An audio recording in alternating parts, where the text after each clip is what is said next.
Chapter 1. The Story of the Ghost Ship. Kate and Mike Sullivan live in San Francisco with their parents and their pet dog Lucky. Their home is on Russian Hill, and from their house, Kate and Mike have a great view of San Francisco Bay and the Golden Gate Bridge. Their father, Frank Sullivan, is a professor and teaches marine biology at San Francisco University. Their mother, Liz Sullivan, works in a big bookshop in the city center. Kate is 14, and her brother Mike is 15. Kate goes to Lincoln Middle School, and Mike goes to Galileo High School. Kate is a pretty girl with long blonde hair and blue eyes. She likes school, but doesn't like math. She loves dancing and belongs to the Lincoln Dance Club. She's a very good dancer and wants to become a professional dancer one day. Mike is tall with brown hair and blue eyes. He is in his first year of high school, and he always has a lot of homework. He is an excellent swimmer and is a member of the Galileo High School swimming team. Our story begins on a sunny Monday morning early in June. 7:30, said Kate, putting on her watch. Time for breakfast. 2 more weeks and school is over, said Mike happily. Summer vacation, the best time of the year, said Kate, laughing. Kate was also excited because after the summer, she was going to start high school. Good morning, said Mrs. Sullivan, who was preparing breakfast. Kate, remember you have an eye doctor's appointment today after school with Dr. Lee. Please don't be late. I know, Mom, said Kate. But I don't want to go. I don't want to wear glasses. Kate, you can't study well at school. You need a pair of glasses. If you don't get them, your eyesight will get worse, said Mr. Sullivan, drinking a cup of coffee. There's nothing wrong with glasses. I wear them. A lot of kids wear them. Susan Garcia in my class just got glasses, said Mike. And she looks better with glasses than without them. Kate slowly ate her breakfast and said, Okay. I'll wear them to see the board. Suddenly there was a knock on the door. It was Julie Bennett, Kate's best friend. Hi, said Julie, a pretty 14-year-old girl with short black hair. I came to pick you up so we can walk to school together. Hi, Julie, said Kate. I'm still having breakfast. Just sit down and have some cookies. Hi, Julie, said Mrs. Sullivan as she turned on the television to watch the weather report and the morning news. Another warm, sunny day in San Francisco, said the speaker, with heavy afternoon fog along the Pacific coast, particularly in the Bodega Bay area. It's always foggy in Bodega Bay, said Mike. Do you remember our adventure up there? When did you go to Bodega Bay? asked Julie, eating a cookie. It was about 18 months ago, said Kate. And Carlos Gomez came with us. We had quite an adventure. Sounds exciting, said Julie. Tell me about it. Kate looked at Mike and her parents, and they all started laughing.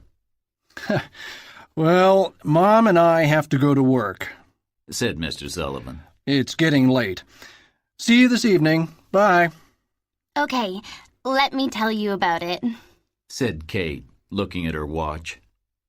Mom, Dad, Mike, Carlos, and I went to the Farallon Islands on Dad's new boat, the Pelican. He was studying the seabirds and the fish in the area. We were all excited about the trip, but the first night I saw the ghost of a boy near my bed.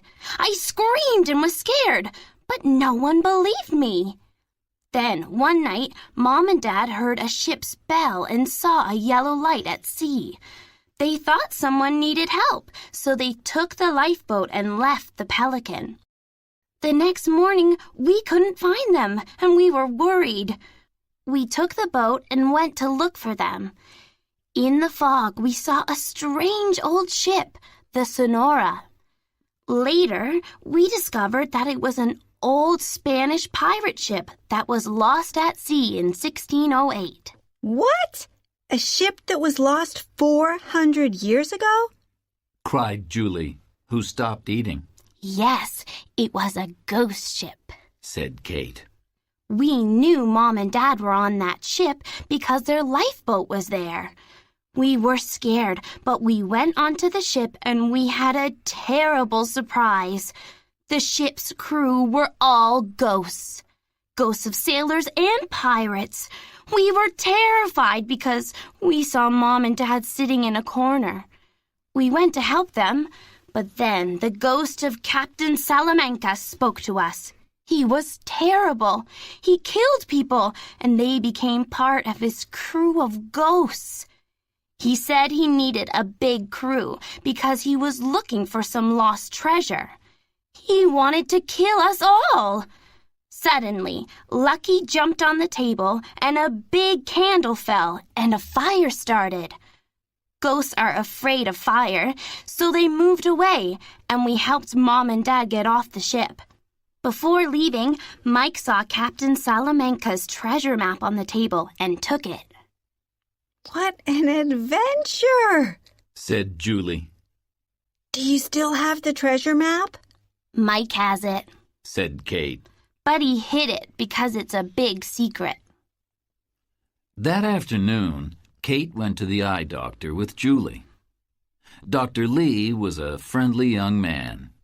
He gave her an eye test and said, Kate, you need glasses to see things in the distance. Julie helped Kate choose her new glasses, and she gave them to Dr. Lee, who said, Good choice. They'll be ready on Thursday, Kate. Chapter 2. A New Adventure. Friday was a big day for Kate because she wore her new glasses to school for the first time. When she walked into the classroom, everyone turned around and looked at her. Wow! They said. New glasses! Kate's heart was beating fast and her hands felt cold. She walked to her desk and sat down. Hi, Kate, said Tom, the boy she liked. New glasses? You look great. Thanks, Tom, said Kate, turning red with embarrassment. His opinion was very important to her. I really like your new glasses, said her friend Kelly. Kate suddenly felt happy and was ready for the lesson, a math test. That evening at the dinner table, the Sullivan family was having a noisy conversation because everyone had something to say. Well, how was your day at school, Kate? Asked her mother. Oh, just great, Mom, said Kate, smiling. Everyone liked my new glasses, even Tom. And the math test was okay, I think. And how was your day, Mike? Asked his father. Exciting. Mike said. Guess what? Our science class is going to Muir Woods National Park next week. It's part of a class project on trees, forests, and conservation. We're leaving early on Tuesday morning and coming back before dinner time. Muir Woods, said Mrs. Sullivan. It's one of the most beautiful forests in the world. Sounds like fun, said Kate. Well, this evening I have some exciting news, too, said Mr. Sullivan. Everyone at the table looked at him. He usually didn't have anything exciting to say. What is it, Frank? Said Mrs. Sullivan, who wanted to know the news. Next week, I'm going to the Monterey Bay Aquarium to talk to Professor Simpson, said Mr. Sullivan. The aquarium is doing an important study on sea life in the Pacific Ocean, particularly on the great white shark. They want me to spend some time at the Farallon Islands and the Point Reyes National Seashore. Another trip to the Farallon Islands, said his wife, smiling. Wow, Dad. Do you mean you're going to the Farallons and Point Reyes on the Pelican? Asked Mike, looking at Kate. Yes, that's right, said Mr. Sullivan. I'll probably stay about a week and moor the Pelican in the harbor at Bodega Bay. When are you going? Asked Kate excitedly. At the end of June or the beginning of July, said Mr. Sullivan.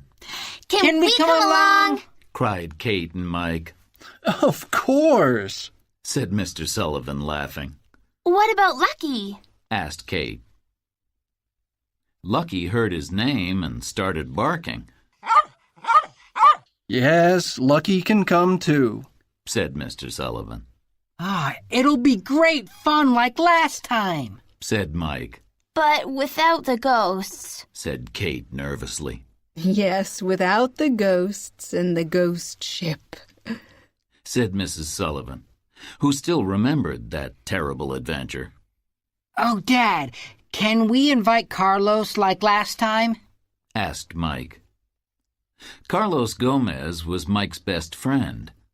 He was Hispano-American, and he spoke Spanish and English perfectly. He was a tall, friendly boy with short black hair and dark eyes, and he lived near the Sullivans. Why not? Said Mr. Sullivan, smiling at his son. Thanks, Dad, cried Mike, who started making secret plans. Kate and Mike helped their parents clean up after dinner. Then they went up to Mike's bedroom. Mike closed the door, and Kate put on some music. What do you think of the news? Asked Mike. I can hardly believe it, said Kate. Where did you put Captain Salamanca's old treasure map? It's in a safe place, said Mike, looking at the big bookshelf on the wall. Now we can study the map and start looking for the treasure. Dad will be busy with his work, and Mom always helps him. We'll be free. This is going to be a great summer, said Kate. Wait until I tell Carlos, said Mike, picking up his cell phone. Yeah, said Kate. And he can help us understand the map. The words are written in Spanish. Chapter 3. The Treasure Map. Mike's science class had a great time at Muir Woods National Park. Miss Williamson, the science teacher, showed them some of the world's oldest and tallest trees. She was everyone's favorite teacher at Galileo High because her classes were always interesting and fun. She started the Galileo Science Club, and Mike and Carlos were both members. There were club meetings every Wednesday afternoon after school. When Mike and Carlos came back from Muir Woods, they went to Carlos's house to talk about their summer trip. I'm really excited about this trip, said Carlos. With the old pirate map, we can look for the treasure. And if we're lucky, we'll find it, said Mike. It won't be easy, said Carlos. Pirates were clever people, and their maps had secret messages that are difficult to understand. Do you have the map with you? No, I hid it on the bookshelf in my room, said Mike. Only Kate knows where it is. Do your parents know about it? Asked Carlos. No, not yet, said Mike. My mom always says, be careful, it's dangerous. They laughed, and Carlos said, My parents are the same. Everything that's fun is dangerous. But we'll be careful, said Mike. Next time, let's meet at your house, and we can look at the map, said Carlos. Good idea, said Mike. It's all written in Spanish. No problem for me, said Carlos, laughing. Friday was the last day of school, and everyone talked about their exciting vacation plans. That evening, Mr. Sullivan told his family more about the trip, and Mike and Kate listened carefully. We'll sail next Wednesday from Marina Harbor and go north to Bodega Bay, where we'll moor the Pelican. We'll probably stay 5 or 6 days. I have to work at Point Reyes National Seashore and the Farallon Islands, and Mom is going to help me. Now, will you 3 be okay? Do you have something to do, or will you get bored? Oh, we won't get bored, Dad, said Kate, thinking about the treasure map. Don't worry, Dad, said Mike. Kate, Carlos, and I can stay on the beach, play in the sea, or go for walks in the hills. All right, said Mrs. Sullivan. You can stay on the beach, but you mustn't swim in the sea. Remember, this is the Pacific Ocean, and there are a lot of sharks, and they swim close to the beach. They're very dangerous. Mike laughed and said, We'll be careful, Mom, and we won't go swimming. You're free to do what you want during the day, said Mr. Sullivan. But we'll meet for dinner on the Pelican every evening at about 6. If you have any problems, just call or text Mom or me on our cell phones. Kate and Mike went upstairs and phoned Carlos. Hi, Carlos, said Mike. Can you come to my house right now? We can look at the map and start making plans. I'll be there in 10 minutes, said Carlos happily. Mike took the old treasure map from the bookshelf and put it on his desk. When Carlos arrived, the 3 of them sat around the desk and looked at it carefully. Gee, this is exciting, said Carlos, touching it. An old pirate map. Look, that's where Bodega Bay is, but it doesn't say that. It just says Bahia. That's interesting because today in Spanish, bay is Bahia, but maybe the spelling was different in the 1600s. Looking at this map, we can see a town already existed there at that time. It was probably a pirate's town, said Mike. There's a big harbor, the perfect place for pirates to hide. This is also very interesting because my book on the history of California says that Bodega Bay wasn't discovered until 1775. Looking at this map, people lived in the area long before. Look on the corner of the map, said Kate. There's a date, 1608. That's the year of the shipwreck of the Sonora, said Carlos. Captain Salamanca probably hid his treasure that year, before the shipwreck in November. What else does it say on his map? asked Mike. North of the town there's the word cementerio. In Spanish that means cemetery, said Carlos. It was probably the town cemetery. Near the cemetery, there's a place called Hacienda Estrada, said Mike. And there's a small river near it called Rio Estrada. Hacienda means a big farm or ranch, and Estrada was probably the name of the family who owned it, said Carlos. Look, there's a drawing of a lighthouse on the coast, said Mike. There's a big black X east of the town with the word agua, said Kate. Agua in Spanish means water, said Carlos. That was probably where the pirates got their drinking water, a water well. There's some red lines that go south from the town to what is now Doran Beach, said Mike. But where's the treasure? asked Kate. Good question, said Mike. The places on the map are probably important clues. We have almost a week to explore them, said Carlos. Why don't we start with the water well? said Kate excitedly. That's a good place to hide a treasure. Okay, said Mike and Carlos. That'll be the first place we look, said Mike. Chapter 4. The Treasure Chest. The Pelican left Marina Harbor in San Francisco on a foggy Wednesday morning. Early in the afternoon, the Sullivans and Carlos got to the town of Bodega Bay and moored the boat at the small pier. They had lunch, and then Mr. Sullivan said, Your mom and I have to start working, and we're sailing to Point Reyes. We'll be back at the pier at dinner time. Have fun. Thanks, said the three friends. See you at dinner. They got off the Pelican and watched it sail away. Do you have the map? Asked Carlos. Yeah, it's in my bag. Said Mike, looking at his watch. It's 2:30. We have about 4 hours before dinner time. This is exciting, said Kate. We can start on our treasure hunt. Mike took the map out and said, Let's start with the water well. The three friends looked at the map carefully. The water well is east of the town, said Carlos. The harbor is west of the town and the hills are east. We have to go to the hills. They looked east and saw some brown hills. Let's explore them, said Mike, and see if the water well is still there. We can follow this path. They followed the path into the hills and spent the afternoon looking for the water well. But they found nothing. Lucky had a lot of fun running up and down the hills, and everyone enjoyed watching him.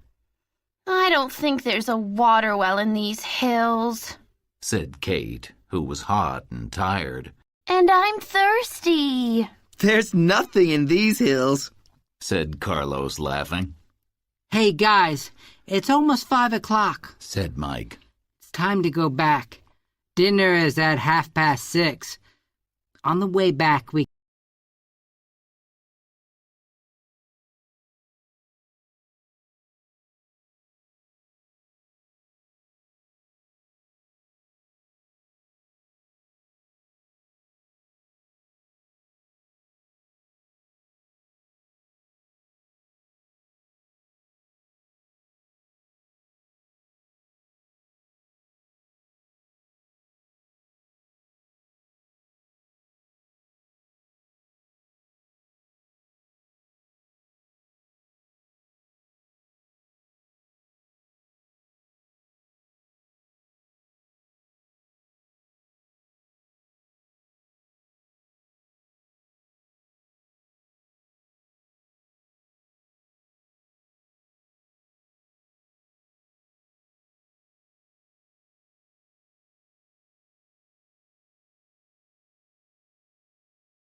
It's not very dark in here, said Mike, looking up.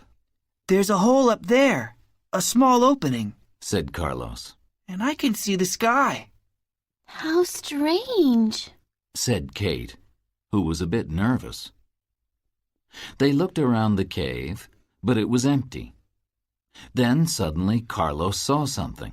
Mike, come here with your flashlight, cried Carlos. There's something in the corner over here. Let's see, said Mike, looking in the dark corner with his flashlight. There's a big old box. Box? cried Kate. It's the treasure chest. The three friends were surprised and looked at each other, and Lucky started barking. You're right! Cried Mike and Carlos. They looked at the big wooden box. It was very old. It's the treasure, said Kate excitedly. But we don't know what's inside, said Carlos. Well, let's open it, said Mike. There's a big lock on it, said Kate. Let's break the old lock, said Mike. Mike took a big stone and hit the lock a few times, but it didn't break. Here, said Kate. Try with this stone. It's much bigger.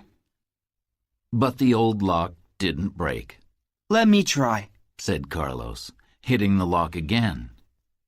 Suddenly, the old lock broke, and they were ready to open Captain Salamanca's treasure chest. Chapter 5. Well Done, Lucky. Who's going to open the treasure chest? Asked Carlos, looking at Mike and Kate. Mike, you took the old map, said Kate. So you can open the treasure chest. Mike slowly opened the old chest. Suddenly, the three friends jumped back and Kate screamed. There was something terrible inside. A skeleton. Lucky started barking loudly. The skeleton was wearing pirate's clothes and a big black hat. Mike, Kate, and Carlos stared at it and didn't know what to say. They were very surprised and scared. Kate spoke first. Is this the treasure? It's terrible! Maybe there's something else in the treasure chest, said Carlos. He slowly moved closer to the chest and looked inside. There's nothing inside except the skeleton, he said sadly. Why did someone put the body of a pirate inside the treasure chest and lock it? Asked Mike. Suddenly, Lucky started barking again. The three friends turned around and saw that water was coming down the stone steps. What's happening? Asked Kate nervously. Why is water coming in here? Oh no, the tide, said Mike. It's high tide, and these caves fill up with seawater. We have to get out of here now. But wait, said Carlos. Perhaps there's a clue or another map in the skeleton's clothes, in his pockets. Are you going to touch it? Asked Kate, who was scared.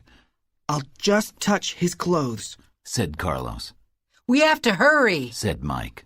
If more water comes in, we'll be in big trouble. Carlos started touching the skeleton's clothes. He looked in all the pockets, but found nothing. Then he took off the big black hat and looked inside it. There's something inside the hat, cried Carlos. It's an old piece of paper that says Juan Martinez de los Robles. He took the old piece of paper and showed it to Kate and Mike. Maybe that was his name, said Kate. No, I don't think so, said Mike. You don't write your name on a piece of paper and put it in your hat. I think it's a clue. Carlos quickly put the piece of paper in his pocket. Lucky started barking loudly again, because a lot of water was now coming into the cave. Mike picked him up. The three friends couldn't get out because water was coming down the stone steps, and the cave was quickly filling up with water. They were in big trouble. How can we get out of here? Asked Kate, who was now starting to get very scared. The water is almost up to my knees. There's only one way out, said Mike, looking at the small hole high above their heads. But we can't climb up there, said Carlos. It's impossible. We need someone on the outside to throw down a rope. I have an idea, said Mike. Kate, if you hold Lucky, Carlos and I can lift you. Then you can push Lucky up to the top. He's small and light and can get out of the hole. Mike looked at Lucky, who was in his arms, and said, Listen carefully, Lucky. Go and find help. Carlos and Mike lifted Kate and Lucky. It wasn't easy, but they were able to get Kate quite high, and she pushed Lucky outside. There were a lot of people on the beach that day, and when Lucky got out of the hole, he started barking loudly and running around. "What's that dog doing?" said a tall young man who was sitting on the beach with some friends. He's very excited, said his friend. He's trying to tell us something. Perhaps someone needs help, said another young man. Let's follow him and see. The 4 young men followed Lucky to the small hole and looked inside. "Does anyone need help?" shouted the tall young man. Yes, the water in the cave is up to our knees, and we can't get out, shouted Mike. Can you please help us? "It's high tide," shouted the young man. "Don't worry, we can get you out of there. I've got a rope in my car. Wait a moment and I'll be back." He ran across the beach to the parking lot, got a long rope from his car, and ran back. "Okay, listen," shouted the young man who was standing over the hole. "I'm going to send this rope down to you. Hold on to it. Then my friends and I will pull you up." Okay, shouted Kate, Mike, and Carlos. The 4 young men pulled Kate up first, then Carlos, and then Mike. Lucky jumped into Kate's arms and looked at her. Thanks, Lucky, said Kate, smiling at the little black dog. And thank you, she said, looking at the 4 young men. Yeah, said Mike. Thanks a lot. You were very kind to help us, said Carlos. We were in big trouble down there. "You guys are lucky," said one of the men. "I always keep a rope in my car because my friends and I are mountain climbers." What were you doing in the cave? asked the tall young man. Oh, we were just looking around, said Mike, and his face became red. Oh, well, it's getting late, said Kate. We have to go back to Bodega Bay. Thanks again for your help. "We were happy to help you," said the tall young man. "But next time, be careful." Okay, we will, said the 3 friends. Chapter 6. The Hacienda Estrada. Mike, Kate, and Carlos got back to the Pelican at dinner time. Hi, said Mr. Sullivan. We did a lot of interesting work today at Point Reyes. We saw 2 great white sharks swimming by. Tomorrow we're going to the Farallon Islands. How was your day? asked Mrs. Sullivan. Interesting, said Mike, looking at his sister and Carlos. We explored the beach, said Carlos. Are you guys getting bored? asked Mr. Sullivan. Bored? said Kate, smiling. No, of course not. The next morning after breakfast, Mr. and Mrs. Sullivan sailed to the Farallon Islands. It was a foggy morning, and the 3 friends stood on the pier and talked about their scary adventure in the cave. Carlos took out the old piece of paper he found in the skeleton's hat and looked at it. Is this a clue? What does it mean? He asked. It's the name of a man. Or perhaps it isn't, said Kate. Let's take another look at the map, said Mike. Why don't we go to the tourist office and ask about the Hacienda Estrada? said Kate. Perhaps we can get some useful information. Okay, said Carlos. I'm sure the treasure is here somewhere. Margaret Healy worked at the Bodega Bay tourist office and knew all about the history of the town. The Estrada family was a rich and important family in the 1600s, said Margaret. They were the first to build a home and a big farm here, the Hacienda Estrada. The family's only daughter was called Isabella, and she married a sea captain called Juan Martinez. Soon after their marriage, he was killed during a terrible fight with pirates, and his young wife never married again. She was always sad and dressed in black. She rarely left the hacienda. What a sad story, said Kate. Was the captain's last name Robles or de los Robles? Asked Mike. No, answered Margaret. His last name was Martinez. Where was he buried? Asked Carlos. No one knows, said Margaret. What about the Old Town Cemetery? Asked Kate. It's about 400 years old, and no one can read the names on the tombstones anymore, she said. If you're looking for old Spanish things, go and see the lighthouse at Twin Oaks Point. It's on the cliff. The three friends thanked her and left. They decided to follow the treasure map and go to the area northwest of Bodega Bay. They climbed up the green hills and stopped near a stone wall. What's this? Asked Mike, looking at the map. It looks like part of the old Hacienda Estrada, said Carlos. Look, there's a small river nearby, too. The same river that's on the map. They looked around and saw another stone wall and some steps. This looks like a wall of a house. Maybe the hacienda, said Kate. Yeah, but there's almost nothing here, said Mike. Let's move on and see if we can find the cemetery. They walked to the cliff, and a strong wind was blowing. From the top of the cliff, they could see the Pacific Ocean. What a beautiful place, said Kate, looking at the green-blue sea. Let's stop here and have lunch. I'm hungry. We are too, said Mike and Carlos. They sat down and had chicken sandwiches and fruit juice.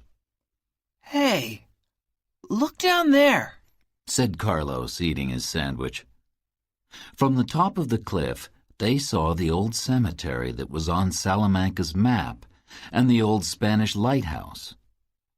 After lunch, they slowly climbed down and got to the old cemetery. There isn't much here, said Mike. Just a few very old tombstones and lots of grass. Gee, look at this one, said Kate. I can't read the name, but the date is 1624. This place is probably full of ghosts. Let's go. I'm scared. Carlos laughed and said, We'll never find the treasure here. Perhaps there isn't any treasure, said Kate. I'm sure there's a treasure, said Mike. Don't forget that Captain Salamanca was looking for it, and we have his map. You're right, Mike, said Carlos. We have to study the clues carefully. The name Juan Martinez de los Robles means something. But what? We have to find out. Chapter 7. The Old Lighthouse.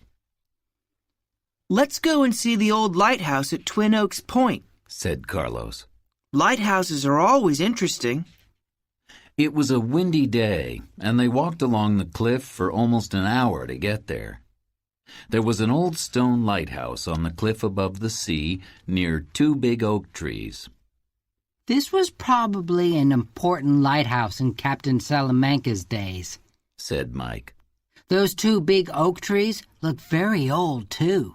That's why people called it Twin Oaks Point, said Kate, laughing. Carlos suddenly turned around and looked at the two oak trees. Wait a minute, he said. The Spanish word for oak is roble, and the words de los Robles are written next to Juan Martinez's name. That means of the oaks. Perhaps Robles isn't part of his last name, but a clue. Oh, you're right, Carlos, said Mike. Robles could be a clue. Perhaps he's buried under the oak trees. There are only 2 oaks in this area, said Kate, looking at the two big trees. The three friends ran to the oak trees and looked around. There was a lot of tall grass under them. Suddenly, Mike said, Look, under the grass there's a small tombstone, and half of it is underground. Let's try and pull it out. They slowly pulled it out and looked at the name on the tombstone. Well, it's difficult to read, but I think it says Juan Martinez, 1570 to 1605. Said Mike. It's the name of the sea captain the pirates killed, Said Carlos excitedly. He was Isabella Estrada's husband. Could Captain Salamanca's treasure be here? What do you mean? Asked Kate. This is where Juan Martinez is buried. Yes, Cried Carlos. it's the perfect hiding place. There's only one way to find out. Said Mike. We have to dig. Aren't you afraid? Asked Kate. Isn't it bad luck? I just want to dig under the tombstone. Said Mike. But we don't have a spade. Said Carlos. The three friends were silent for a moment. You know, Said Kate. Dad has 2 spades on the boat. He uses them for his work. Oh, that means we have to tell Mom and Dad. Said Mike. I think so. Said Kate. I'm sure they'll help us. They always do. We can tell them at dinner. That evening at dinner, Kate, Mike, and Carlos told Mr. and Mrs. Sullivan the whole story.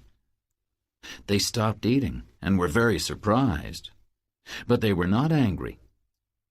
They decided to help the three friends. This is an exciting adventure. Said Mrs. Sullivan. And you guys are very good detectives. We'll help you. If you find the treasure, we'll have to call the California Archaeological Society, Said Mr. Sullivan.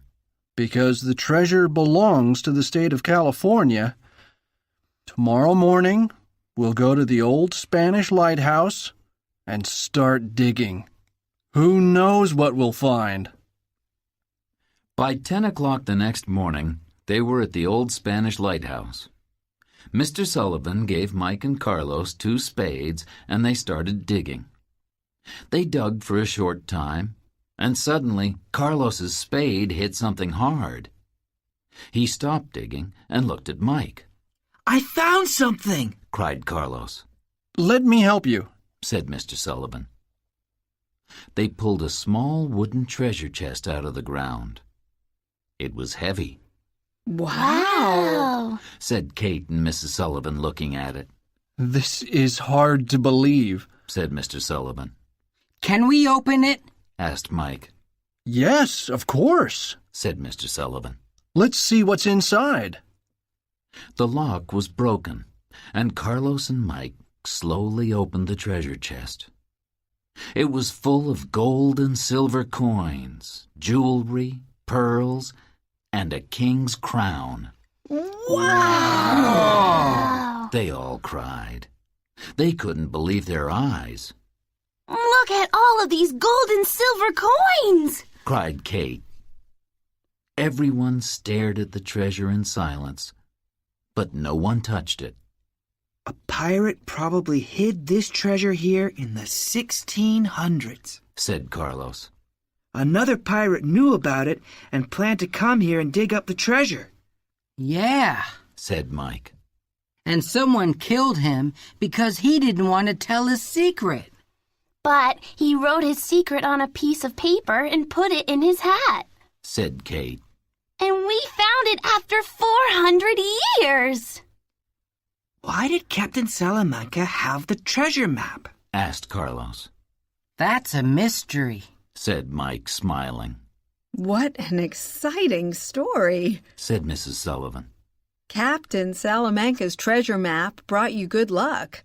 People don't find treasures every day in California. Said Mr. Sullivan.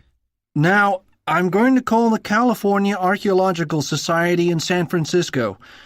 They'll be very surprised and happy. What's going to happen to the treasure? asked Mike. Archaeologists will study the treasure first, said Mr. Sullivan. and then they'll probably take it to one of the Californian museums. Journalists may want to write about you in the newspaper. Our names in the newspaper? Said Kate happily. That's exciting. Of course. Said Mrs. Sullivan. Your adventure will be in all the papers and maybe on TV. We're proud of you. Said Mr. Sullivan, smiling. And of you too, Lucky. Lucky barked happily and ran around the treasure chest. Everyone laughed, and Mrs. Sullivan said, Well, you didn't get bored on this vacation. Bored? The three friends said.